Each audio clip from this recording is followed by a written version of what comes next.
Hi, Michelle. Hi, Bob. How you doing? Good. How are you? I'm excellent. Let me introduce us. I'm Robert Wright of Blogging Heads TV and Meaning of Life TV. You're Michelle Goldberg, author of a few books, right? Yeah. The means of You want me to recite them as if I'm intimately familiar with your career? You could do that, or I could do that. Well, you're probably more intimately familiar. I'll turn it over to you then.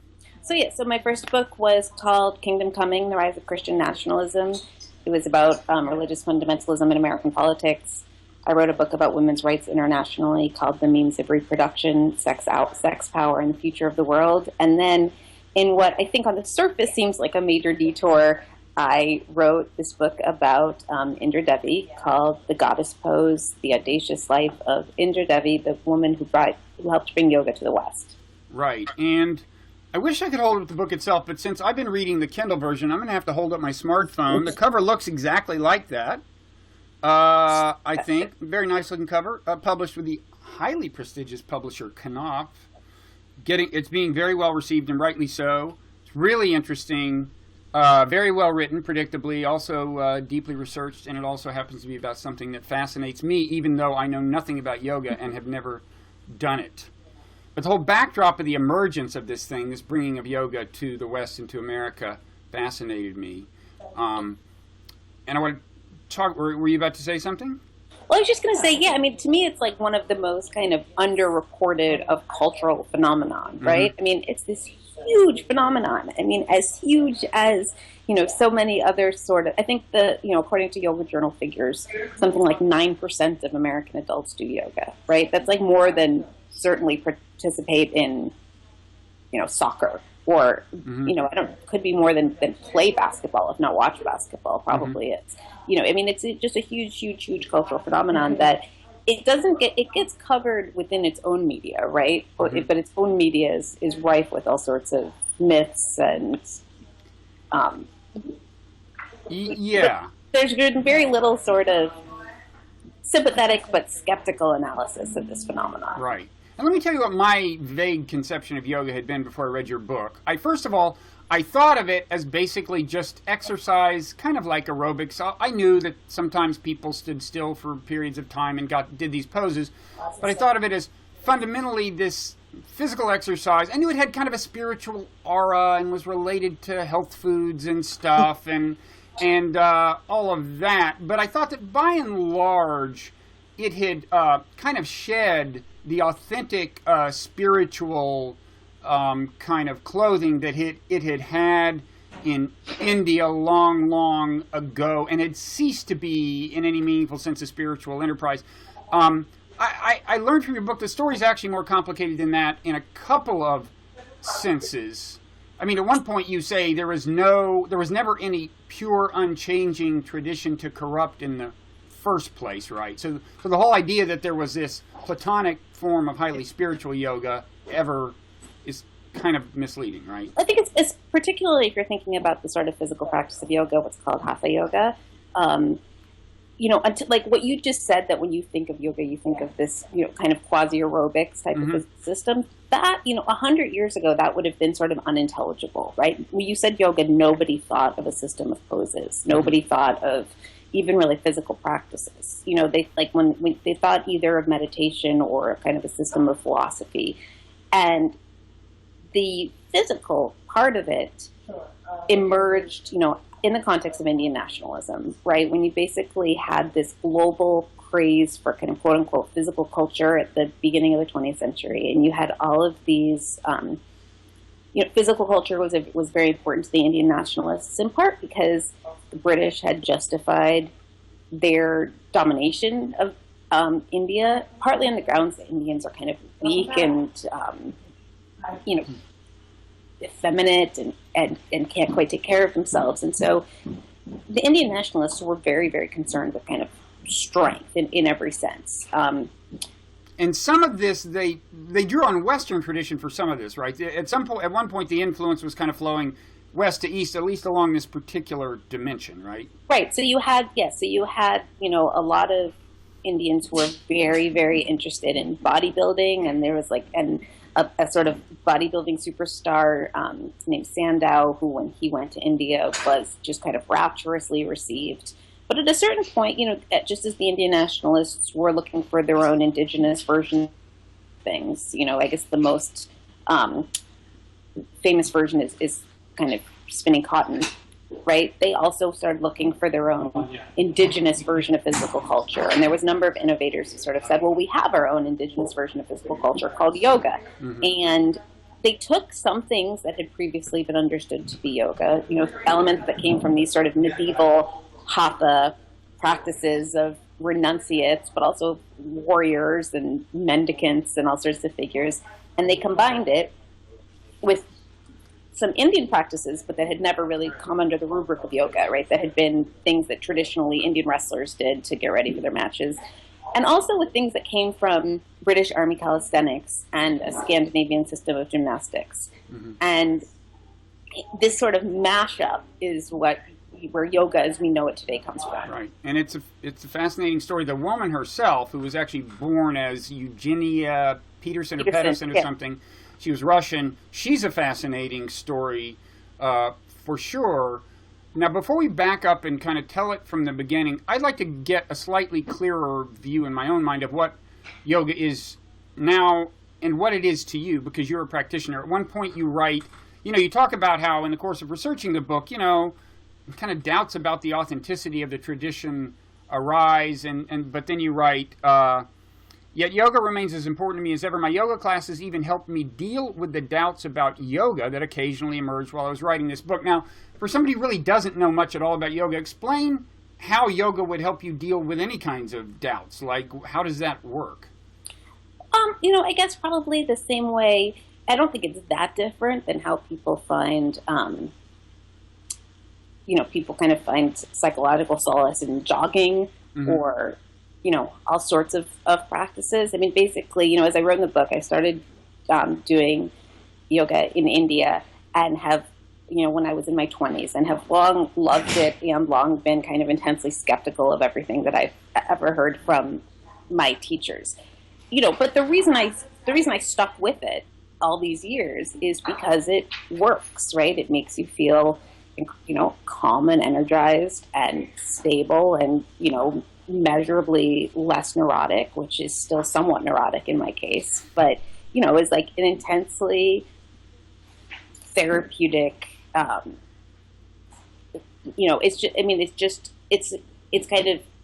It's calming and it's good for you, and so.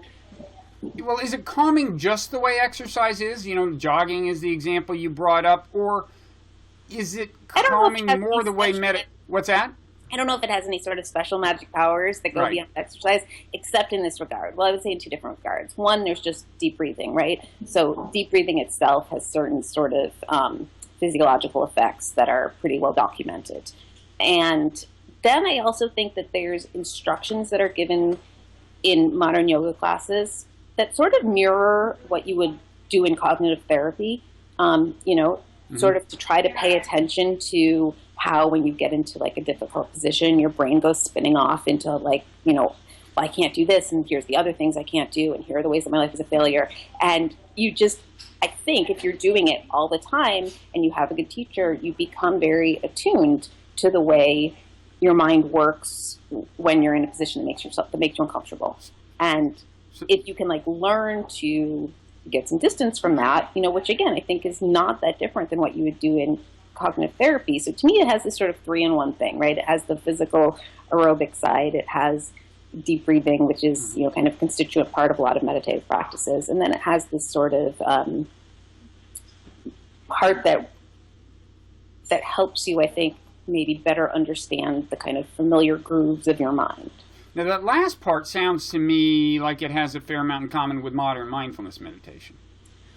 Well, modern mindfulness meditation and modern yoga are, both sort of mashups of ancient Eastern practices seen through the lens of sort of modern Western psychotherapeutics. Right. But, I mean, the reason I ask is because in reading your book, I became aware of how, as you suggested earlier, 100 years ago, at one point, yoga was deeply intertwined with kind of mystical philosophy and with what sounds often in your book almost exactly like Buddhist philosophy.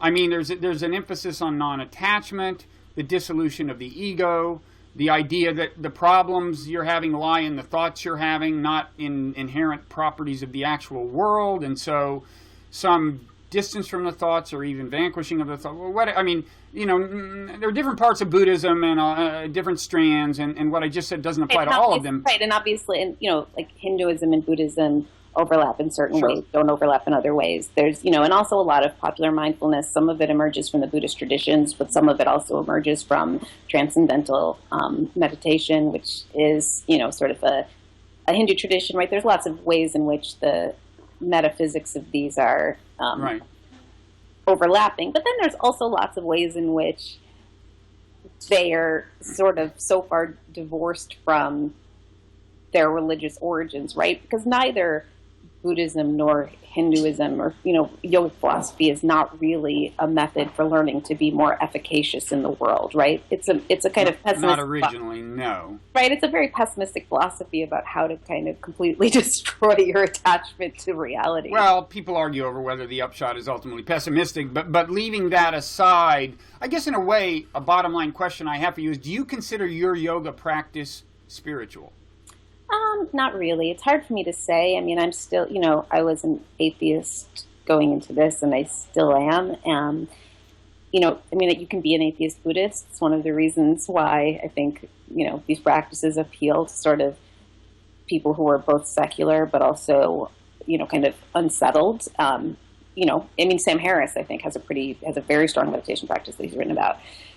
And so I guess in as much as, I guess maybe a better way to answer it would be that it depends on what you mean as spiritual. I don't really know how to disentangle the spiritual from the sort of psychological, so I consider it, like I've said before, like very therapeutic mentally and psychologically. And I think other people might attach the word spiritual to some of that, but I guess I sort of reject all the metaphysics. Okay. So let's start... before I say reject all the metaphysics, or I see the metaphysics, at least in as much as they're meaningful to me, it's as sort of metaphors for things that are actually physiological.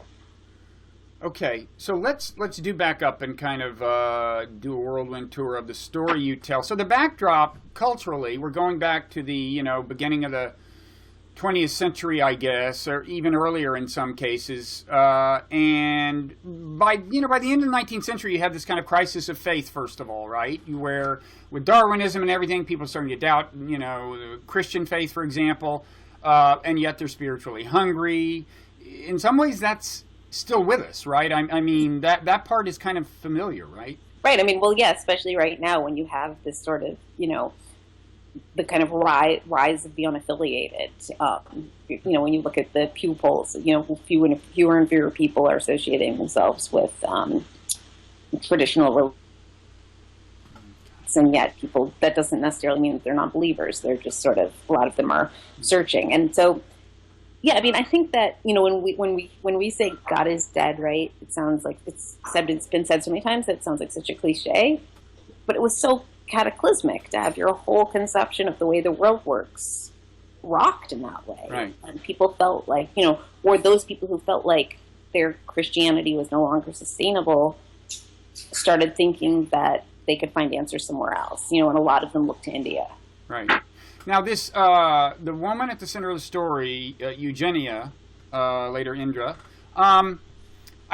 she's a classic seeker in some sense of the word, right? I mean, she's kind of spiritually hungry in some sense of the word. I don't think she had been brought up in an especially religious way, as I recall. She was part of the Russian aristocracy. Right, and her family were Russian Orthodox, but no, I don't think that they were, especially not her grandparents, but, her mother was an actress, she was Bohemian, and so, yeah, they were Russian Orthodox, but I don't think that had been a huge part of her upbringing. Mm-hmm.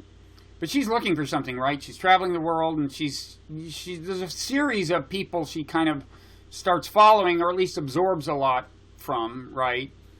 Well, right. So she's looking for something, and, she also survived kind of a series of historical cataclysms. I mean, I think she probably would have been a searcher regardless, but I think that the circumstances that she lived for maybe gave a particular urgency to her questions about detachment and about.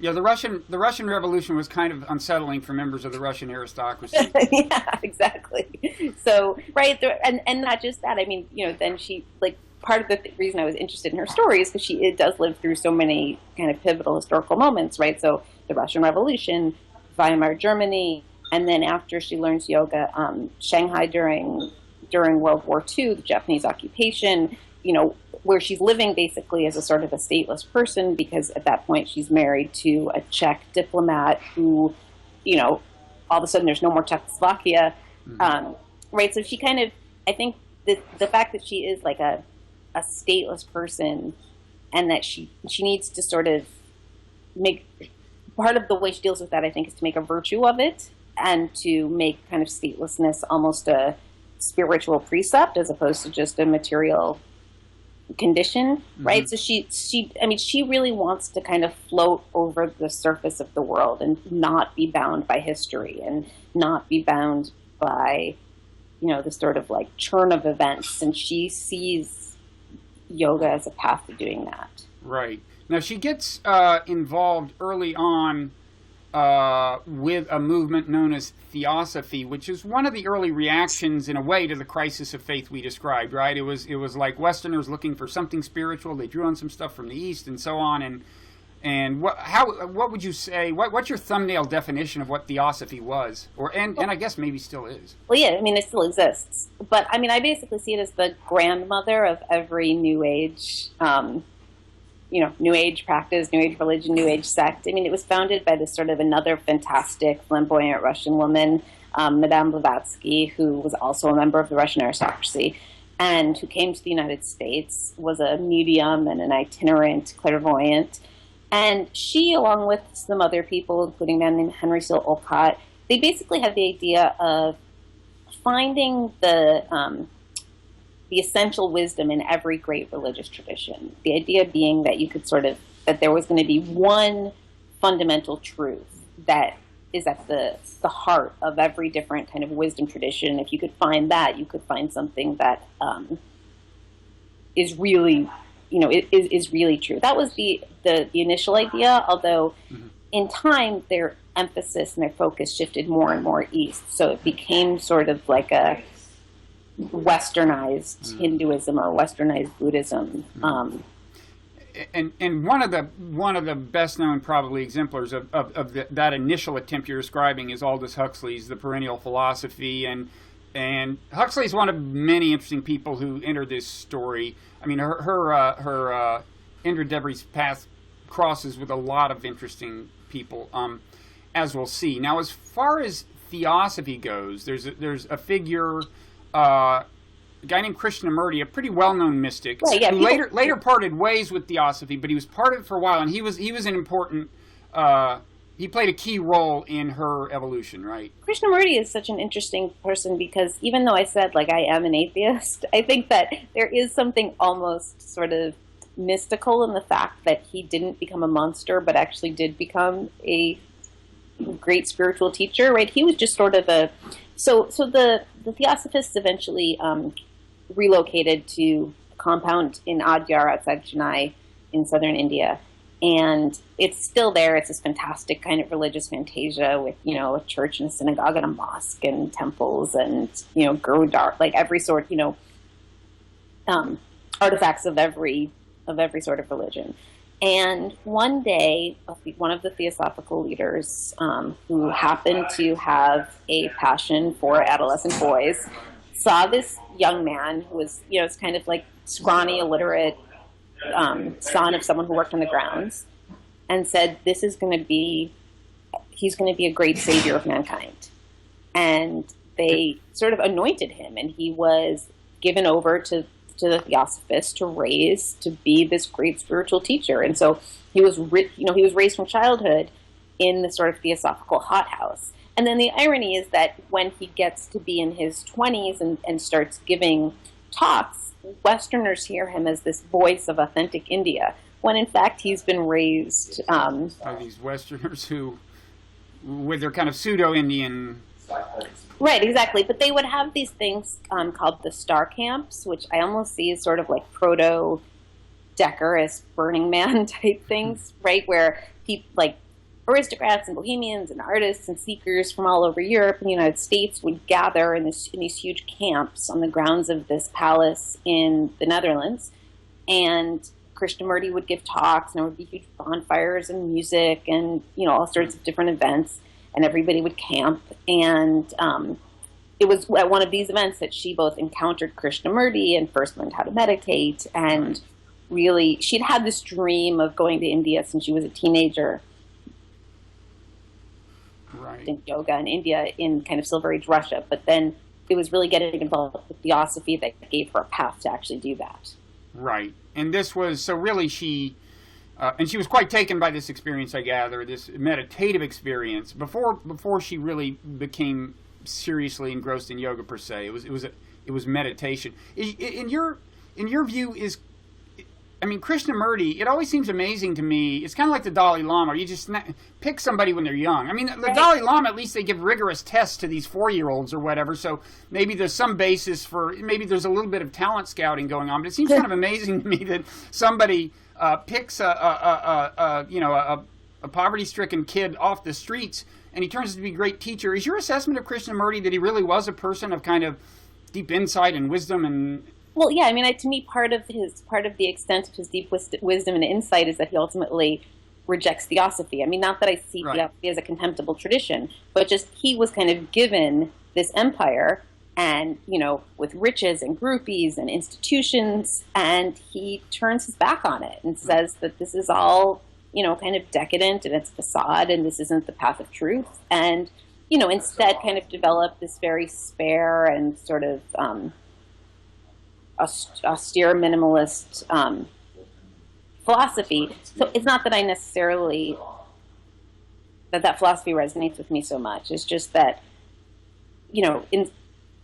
given kind of all of that power and all of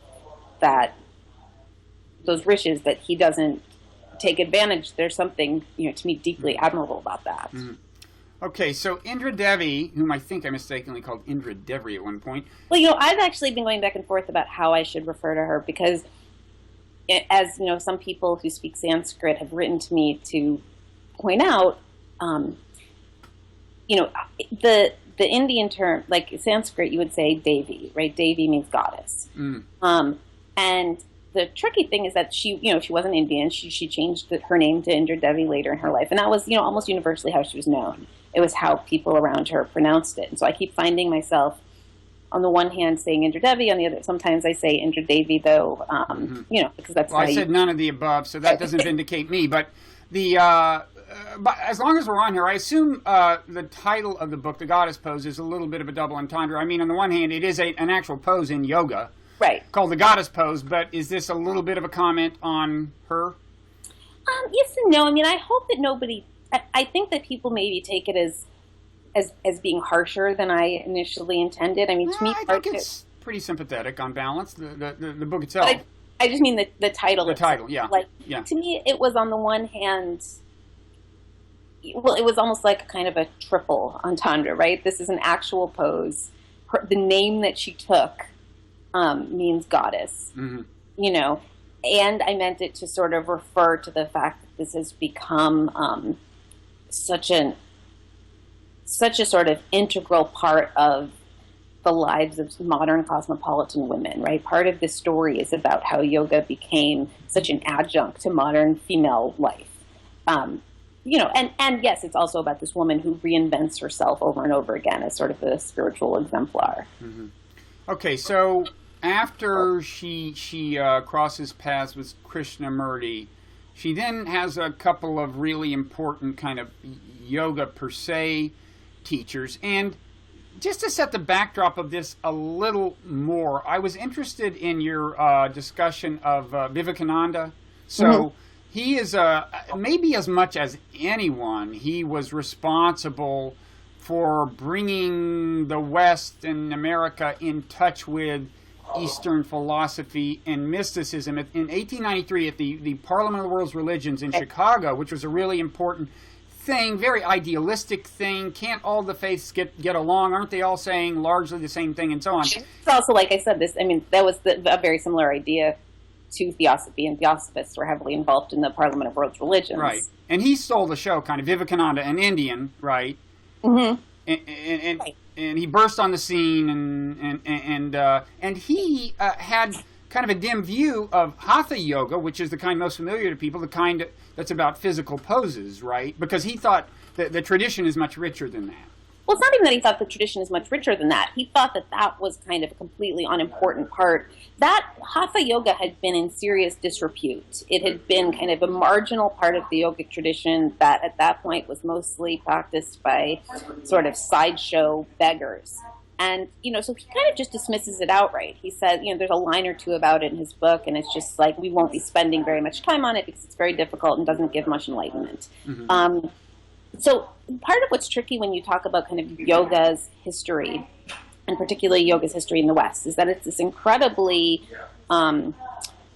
labial word that means so many different things. And so people can get a sense that there's continuity when there's really not, because we're talking about people doing entirely different things under the name of yoga, right? So he wrote this book called Raja Yoga. It was a bestseller, but it was about philosophy and meditation. It had nothing to do with, downward facing dog or, the warrior poses or any of the things that we would think of as being synonymous with yoga right now. Which Hatha Yoga, he dismissed as, I think, quote, physical, not spiritual, right? Right. Well, and the thing is, he actually did care quite a bit about physical fitness, and he because he was an Indian nationalist and thought that people needed to get strong, he encouraged people to eat beef, because he thought that would help sort of bulk them up and give them more vitality for the struggle. But Hatha Yoga he didn't think was important. Yeah. So at one point, yoga did mean meditation as much as it meant anything else, and not that long ago. I shouldn't say as much. I mean, that's what it meant. Uh-huh. Like if you look at, and I have the worst time pronouncing his name, but the Romanian religion scholar, Mircea Eliade. Yeah. His definition of yoga was that it's basically any concentration or meditative technique. Okay. So then the star of our show has a series of teachers, falls in and out of love, very, she's what's the term for her? She's not a pillar of stability, I would say, which makes her interesting. She's sort of a flighty, adventurous ingenue, right? Theatrical a little bit. Right. Her mother, she was in the theater. She's an actress. So she flees the revolution. She becomes a cabaret performer in Weimar, Berlin. She travels around with this troupe, has this passionate affair that ends in tears, becomes involved in theosophy, follows the theosophists to India, sort of hangs around. The theosophists were intertwined with the Indian nationalist movement in very interesting ways. So she's kind of on the edges of the Indian nationalist movement. Mm-hmm. And she has this flirtation with Nehru. She acts in early silent Hindi cinema. She had this sort of immense charisma that people were always like taking her in or inviting her places or wanting to take care of her. So she didn't have money, but she led a sort of aristocratic life because she was constantly being she was kind of constantly floating around as a guest of people who did have money. And so, so she takes that about as far as it can go before she finally did need some sort of stability. And that's when she marries this Czech diplomat and actually got quite depressed. I mean, she explains it in spiritual terms. And this is one of the tricky things in the book is that because I don't think in those terms, what she describes as this sort of spiritual malaise read to me like depression, and it read to me like that she had just sort of was suffering kind of what like the women in the feminine mystique suffered, it's like, is being a society wife really all there is? Although she was never settling for that role in a way. I mean, she was always kind of out there. And now she starts teaching meditation while in, of all places, Shanghai, right? Is that her first? So basically, what happens is, up to this point, she still hasn't really learned yoga, particularly, or at least. I meant to say yoga, but yeah, go ahead. Right. So finally, her husband was transferred to Shanghai. They're back in Europe, and she's kind of getting ready to say goodbye to India. And she's invited to a wedding at the Mysore Palace, which is this sort of, amazing fantasia of a palace, and the Maharaja of Mysore is this very progressive, multi-talented man with this huge wide range of interests, and one of those interests was physical culture and modern yoga. And he had a yogi in residence named Krishnamurti, who had been part of this ferment, this taking of ancient, hatha practices and mixing them with elements of, calisthenics and modern physical fitness techniques. Mm-hmm. And he, in residence at the Mysore Palace, was developing a lot of the systems that we think of today as being synonymous with yoga. So she ends up there. She wants to study with him. She, goes to try to become his pupil. He rejects her outright. He doesn't want to teach a Westerner or a woman. She goes over his head to the Maharaja, who's her friend. The Maharaja basically makes him take her on as a teacher. And eventually, he develops a sort of grudging and then genuine respect for her when he sees that she's serious. So she studies with him for months. He teaches her a different system than he teaches some of his younger students who went on to become very, very famous and taught a much more kind of demanding and aerobic style. She at this point is, a woman kind of approaching middle age. And so the style he taught her is gentler. Mm-hmm. But then she joins her husband in Shanghai, where she opens her first yoga studio and becomes a teacher to expat society in wartime China. Mm-hmm. And then she eventually starts teaching in America, wisely sets up practice on Sunset Boulevard. Right. And winds up teaching... the first yoga teacher in Hollywood. Right. And she's teaching Gloria Swanson, Greta Garbo, right? And she enters at the elite level. She's teaching the stars, and then she starts writing books, and by now we're into the 50s, and we are at the beginnings of the modern yoga craze, right? She writes a best-selling book about it. I think people kind of think that it started in the U.S. in the 60s, but it really didn't. I mean, she wrote this book, in the 50s. Gloria Swanson was the one who gave it its name, Forever Young, Forever Healthy. And it's this sort of very common sense, book sort of geared to Eisenhower's America. Here's a book, techniques to manage stress. It doesn't require you to believe in any weird religious doctrines, but, you can kind of follow these simple steps to have better sleep, a better complexion, a happier disposition, to do better at your job, to be a better spouse. There's like a little bit of a sort of strange sort of feminism woven in there. But, she was very good at kind of capturing the zeitgeist, right? So she pitches things, I think, she was able to pitch things pretty precisely to her audience and to make it seem domesticated and not weird or threatening. And her feminist message was one that might today be considered ironic or paradoxical. I mean, she's definitely encouraging women to get out there and, lean in. But she's saying that the way you got to do it is look beautiful, look great. Right? I mean... Right, and so she could be sort of like harsh in that she would say, stand before a mirror and figure out what you don't like about yourself and how to change what you did to make it that way. Kind of the opposite of what we say today. But I guess the difference is that, right, this is the 50s. This is a time when literature directed at women is incredibly reactionary. So what she's also saying is that part of the reason women are suffering is because they don't have their equality. And, she's saying that marriages are suffering because if women are frigid, it's the fault of men who don't know how to perform. She believes passionately in independence, right? She believes passionately in kind of self-expression. And so, it's kind of proto-feminism, but it's certainly, if you read The Feminine Mystique and you read about kind of how terrible pop culture messages directed at women at that time were, compared to that, it's kind of revelatory. This is progress, yes.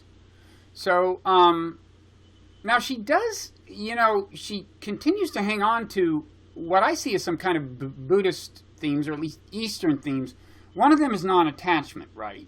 Now, right, but it's a weird sort of non-attachment. And yeah, non-attachment, like that was sort of the central message of her teaching was, love and non-attachment, or love and detachment. And she believed that those two things could be combined. And I am less and less sure, at least as she practiced them. Now, did she mean non-attachment as Buddhists might to kind of everything? Or did she mean specifically you should love people without undue attachment to them? I think both. I mean, yeah, certainly you should love people without undue attachment to them, without making demands on each other that would in any way sort of stymie the full expression of your personality. But also that you should be unattached to like any specific place, any specific religion, any specific moment in history, that you should have a certain kind of equanimity to the shifts and changes, which, served her very well and I think is a pretty important lesson. What I'm more dubious about is the extent to which kind of non-attachment can just be used as a way to evade responsibility, and so I don't know if you can have love maybe you can have love without attachment. I don't know if you can have love without responsibility. It's not even easy to have love without attachment, I think, but much less love without responsibility. But so this was like an explicit part of her teaching, and if so, I gather it's been kind of lost in yoga, right? I assume not. Tell me if I'm wrong. Do yoga teachers talk about non-attachment? Yes, they do. They do. But again, I think it would be unintelligible to someone kind of steeped in classical yoga philosophy, right? It's not, they'll kind of say, classical yoga philosophy, we're talking about, often prescribing celibacy. It's a philosophy that was developed for wandering male renunciates. It wasn't kind of about how to let go of the stress of your day or, right. Not kind of get too upset because your husband does something that bothers you. It was about, again, obliterating the bonds that hold you to the earth and the, kind of obliterating your attachment to, obliterating kind of seeing through reality, understanding that all of reality was an illusion. And so you're kind of, to the extent that something like that is still part of the tradition, I would say then you are moving in the direction of something that at least I would call spiritual. I mean, when I say spiritual, I don't mean supernatural. Right, I think that that's true, but I think that if you go to most modern yoga classes, that's sort of not how it's coming across. It's much more, non-attached, and it's still useful, I think. And in certain ways it's more useful, right? Because actually, I don't think that most modern secular people with families and jobs truly want to obliterate their bonds with the material world. They want to kind of function a little bit better within it. And so the way that non-attachment gets interpreted in sort of modern yoga culture is useful, even though it would be completely foreign, I think, to people who kind of actually come out of that tradition in a sort of a deep sense, right? It's not so much about, but yeah, as she taught it, and as I think how it's come to pervade the culture, it's more about, again, letting go. And I'm curious, is the non-attachment related to the teaching you talked about at the beginning of our conversation about, don't get too caught up in your thoughts and your anxieties and so on? Because, in Buddhism, that would be. Among the things you're not supposed to be attached to are your thoughts and your feelings. Have you heard any yoga teachers make that explicit connection? Yeah, they do. That is very explicitly. And that, if you can gain some distance from your thoughts, that means you are not your thoughts. Right. And so, trying to kind of separate the real self. So yes, there is part of that maybe in kind of a very elementary form is, I think, a part of the teachings in most yoga classes. Okay. But I think that it can be interpreted as, it gets sort of filtered into, kind of don't let anybody make it, Yeah. I'm like, it can become like an excuse to just run away from anything when it gets difficult. And in any event, you do have the irony that, I mean, on the one hand, she's saying don't get attached to things. On the other hand, her best-selling book is called Forever Young, Forever Healthy. And, like, right. I mean, wait a second. You actually can't hang on to your youth. I'm sorry. You can't, you know. Right. Of all the things that you have to be attached, of all the things Right. that you need to kind of cultivate detachment, you need to cultivate detachment about you can neither hang on to your youth or your health, right? So in as much as these practices were once, I mean, I think in Buddhism, very explicitly about contemplating the inevitability of your own death. Right. This is about, and I think this is in mindfulness too, it's more kind of how to let go of things that you can ultimately get them. Right. Well, it's a really fascinating book. All right, now, are you so your yoga practice remains more or less unchanged? Well, yeah. I mean, when I started writing this book, I didn't have any children, and now I have two. So that more than anything else has, I can't go to yoga 5 days a week anymore. Yeah. More like 2 if I'm lucky. But that's what's changed. Certainly, I think I started the book for a bunch of reasons, but one of them was because, I'd been doing this thing since I was in my mid-20s and wanted to know what it was and where it came from and what of the things I was hearing in my class were bullshit and what actually, had some sort of grounding. Went through maybe a period of disillusionment when I realized how much of this is modern and kind of lacks, the authenticity, which I think is why people turn to yoga in the first place instead of just doing aerobics or Pilates. Mm-hmm. And then sort of made my peace with that and realized that to me it matters much more that it works than that it's old. Right. Okay. Well, thank you so much for taking the time. Anything else you want to say about the book? Have we missed whole dimensions of it?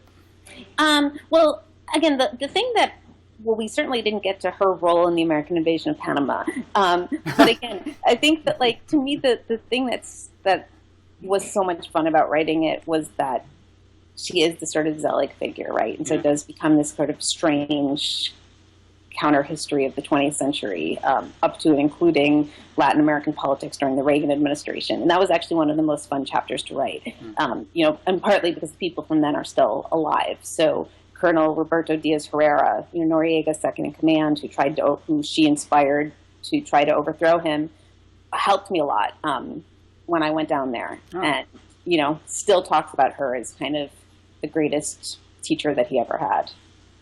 She must have been charismatic in some way.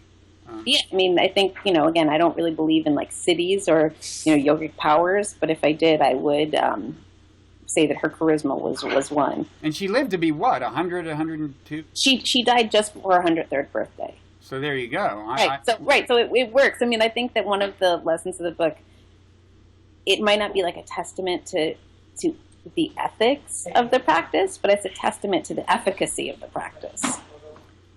Yeah. Well, it's a great book. Thanks. The Goddess Pose, and it's a fascinating story. And I hope you come back and talk when you write another book, if not sooner. Well, thank you so much for having me. Okay. Take care. Okay. Bye-bye. Bye-bye.